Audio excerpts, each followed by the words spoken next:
A weaker US dollar changes the game in a very specific way. It hurts purchasing power at home, but it actually benefits other assets. The goal isn't to escape the dollar. It's to buy things that are going to rise if the dollar falls.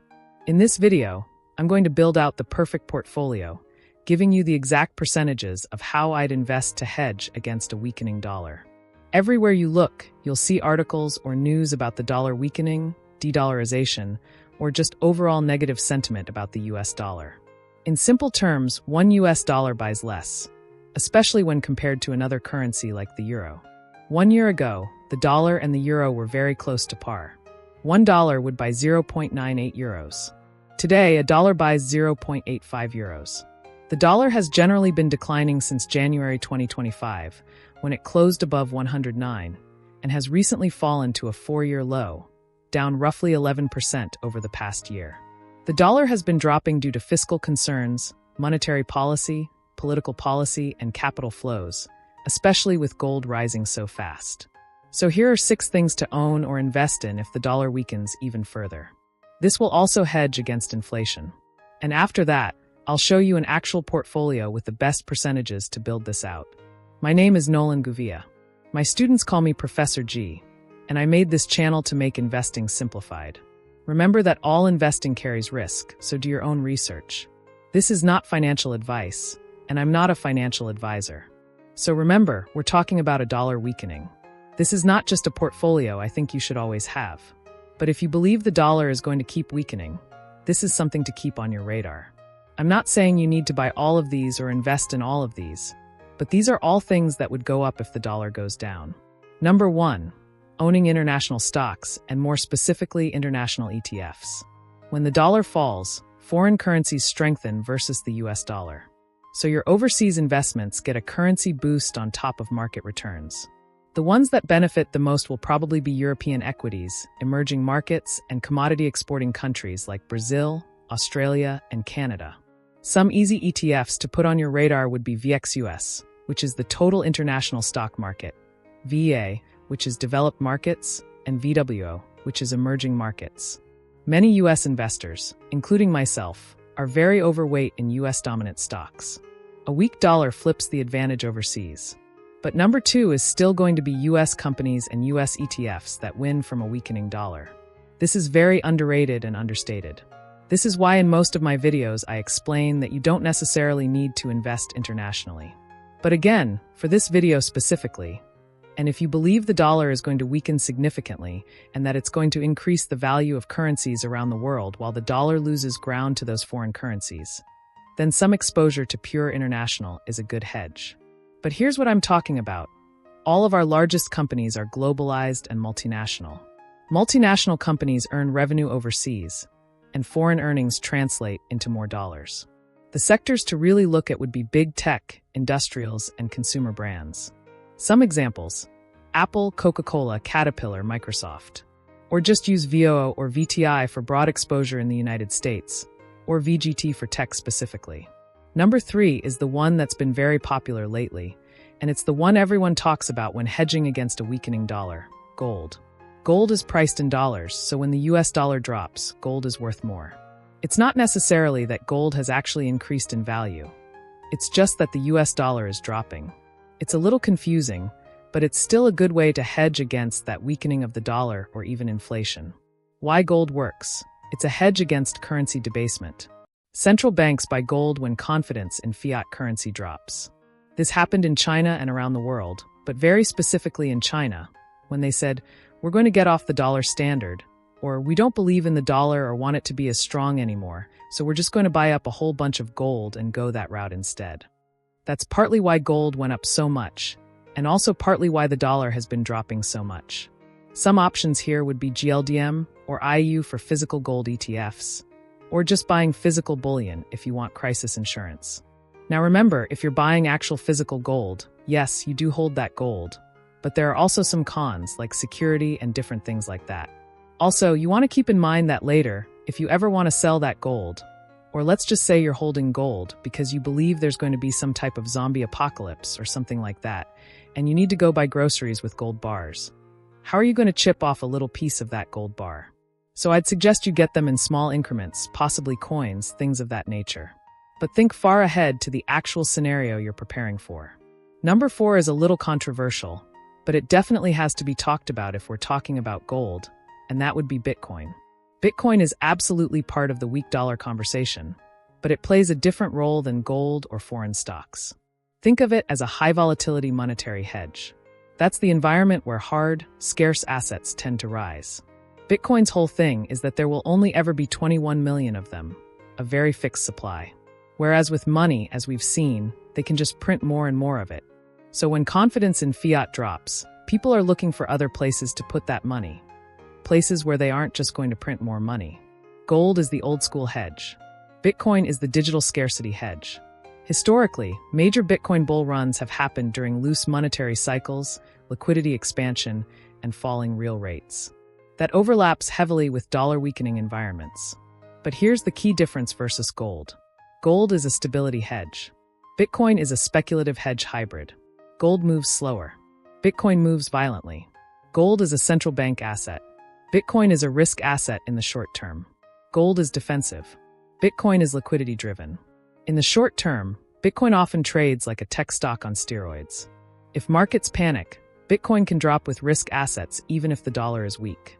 Long term, if people fear currency debasement, like they are now, Bitcoin's narrative strengthens. A weak dollar equals confidence erosion in U.S. monetary dominance. Gold protects wealth. Bitcoin is a bet on a new monetary system gaining trust. Number 5, commodities. Most commodities are rising just like gold because the US dollar is dropping, and they become cheaper for non-US dollar buyers. I would very much stick to ETFs here. DBC for broad commodities, PDBC, which is a commodity strategy ETF, or even XLE, which is energy stocks, an indirect play, but still in that range. Number 6 is one of my favorites, and this would be real assets. Obviously, a weaker dollar equals much higher inflation risk. Assets that benefit would be real estate, especially with fixed-rate debt, infrastructure, and then REITs tied to physical assets.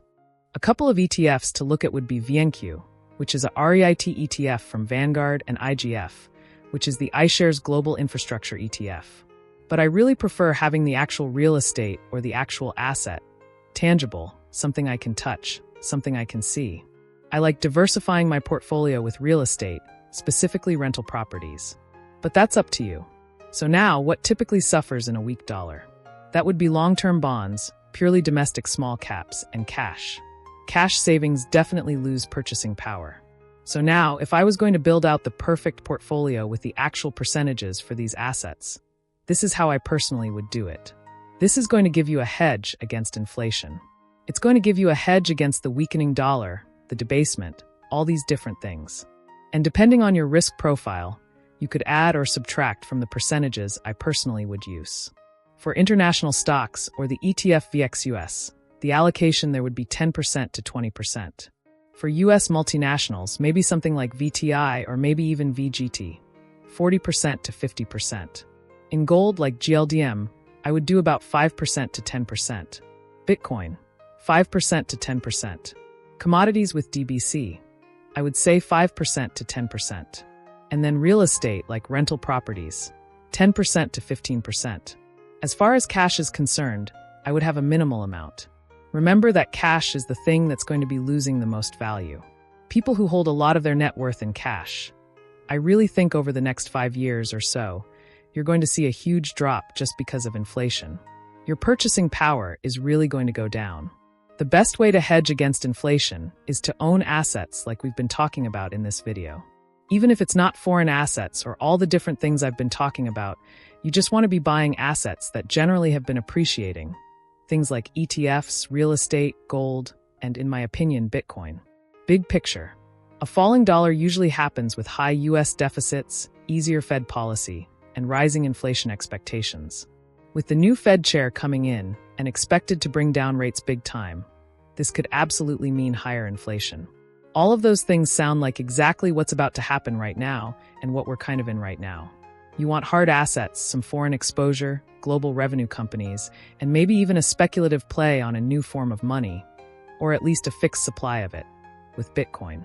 Now, let me expand on what this portfolio strategy really means in the broader context of currency dynamics, and why understanding the mechanics of dollar weakness is essential for protecting your wealth over the next several years. Because what we're witnessing isn't just a normal currency fluctuation. It's a potential structural shift in how the global financial system values the US dollar, and the implications extend far beyond just investment returns. The dollar's role as the world's reserve currency has been one of America's most valuable economic assets for nearly 80 years.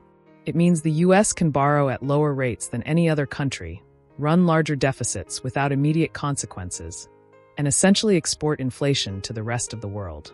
When dollars are printed, that inflation gets distributed globally because everyone needs dollars for international trade, energy purchases, and reserve holdings. But that privileged position depends entirely on confidence. Confidence that the US will maintain relatively sound fiscal policy, that inflation will remain controlled, that political institutions will remain stable, and that the dollar will retain its purchasing power over time. When that confidence erodes, even gradually, the consequences compound rapidly. What we're seeing now is multiple confidence-eroding factors converging simultaneously. Fiscal deficits are exploding with no serious political will to address them. The debt-to-GDP ratio continues climbing. Political polarization creates uncertainty about policy continuity.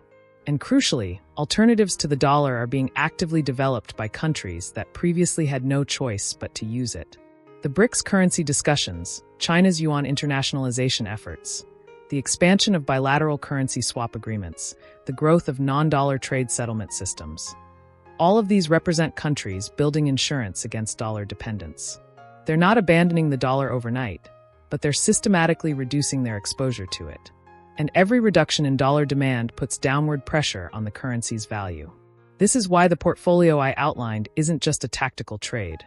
It's a strategic reorientation for a world where the dollar's dominance is gradually diminishing rather than guaranteed in perpetuity.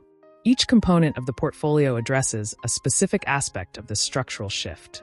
International stocks provide direct exposure to currencies that will strengthen relative to the dollar.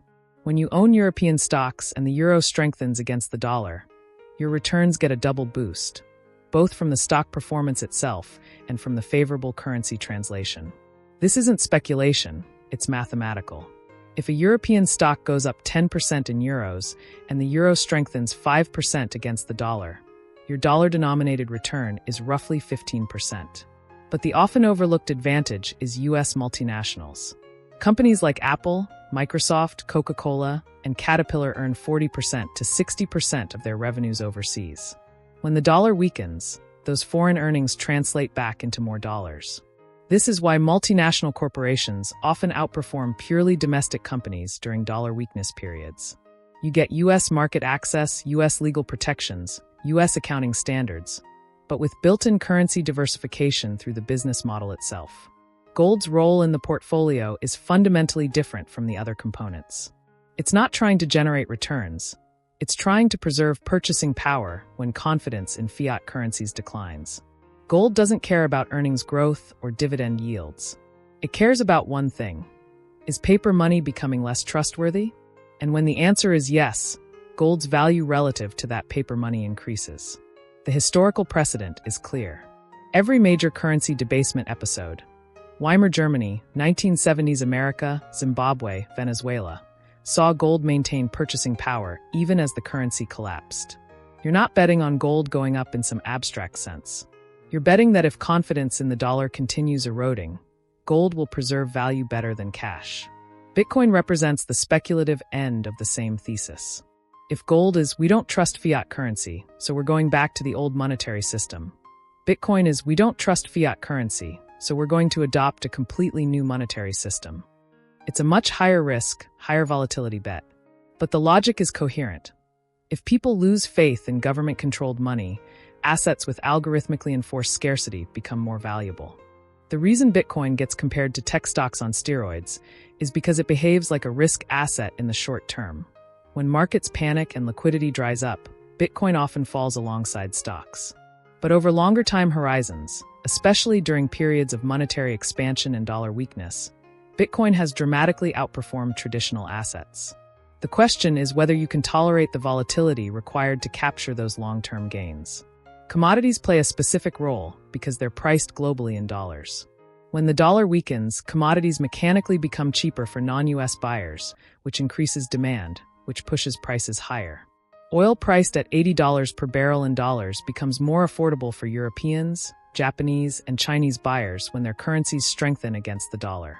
That increased buying pressure pushes the dollar price of oil higher, which means commodity holders benefit directly from dollar weakness. Real assets, real estate and infrastructure, provide inflation protection because they're tangible, productive assets that generate cash flows. A rental property with a fixed-rate mortgage is one of the best inflation hedges available. Your debt is denominated in dollars that are becoming less valuable, while your rental income adjusts upward with inflation over time. The asset itself, the physical property, also appreciates nominally as dollars lose purchasing power. And because you're leveraged with fixed-rate debt, inflation is actually working in your favor by reducing the real value of your obligation. The allocation percentages I suggested, 40 to 50% in US multinationals, 10 to 20% in international stocks, 5 to 10% each in gold, Bitcoin, and commodities, and 10 to 15% in real estate, are designed to balance protection against dollar weakness with maintaining exposure to productive assets that generate actual returns. You're not just hiding in defensive positions. You're staying invested in businesses and assets that can grow even in a dollar-weakening environment. The minimal cash allocation is crucial. Holding significant cash during a period of sustained dollar weakness and elevated inflation is wealth destruction. Every year that inflation runs at 3 to 4%, your cash loses 3 to 4% of its purchasing power. Over a decade, that's a 30 to 40% haircut in real terms. Cash is necessary for liquidity and emergencies, but treating it as a long-term store of value during inflationary periods is a guaranteed way to get poorer. What makes the current moment particularly significant is the policy trajectory. The incoming Fed chair is expected to cut rates more aggressively than the market currently anticipates. Lower rates reduce the dollar's yield advantage over other currencies, making it less attractive to hold. Lower rates also make dollar-denominated bonds less appealing to foreign investors, which reduces demand for dollars. And lower rates increase the money supply and borrowing, which dilutes the value of existing dollars. All of this suggests the dollar weakness we've seen over the past year isn't a temporary blip. It's the beginning of a longer-term trend driven by fundamental policy choices. And if that's correct, the portfolio positioning I've outlined becomes not just sensible, but essential for wealth preservation. The key insight is that you're not betting against America or rooting for the dollar to fail. You're simply acknowledging that if the dollar weakens, whether due to policy choices, fiscal dynamics, or changing global currency preferences, certain assets will perform better than others. And by holding those assets, you protect your purchasing power regardless of what happens to the currency. This is financial self-defense, not speculation. It's recognizing that the rules of the game are changing and adapting your strategy accordingly. The dollar may remain the dominant global currency for decades to come, but dominance and value are different things. The dollar can remain dominant while losing purchasing power. And protecting yourself against that loss isn't pessimism, it's prudence. Thanks for watching Nuzik's Brief. If you found this portfolio strategy helpful, make sure to subscribe and share. And remember, do your own research, understand your own risk tolerance, and build a portfolio that makes sense for your specific situation. See you in the next one.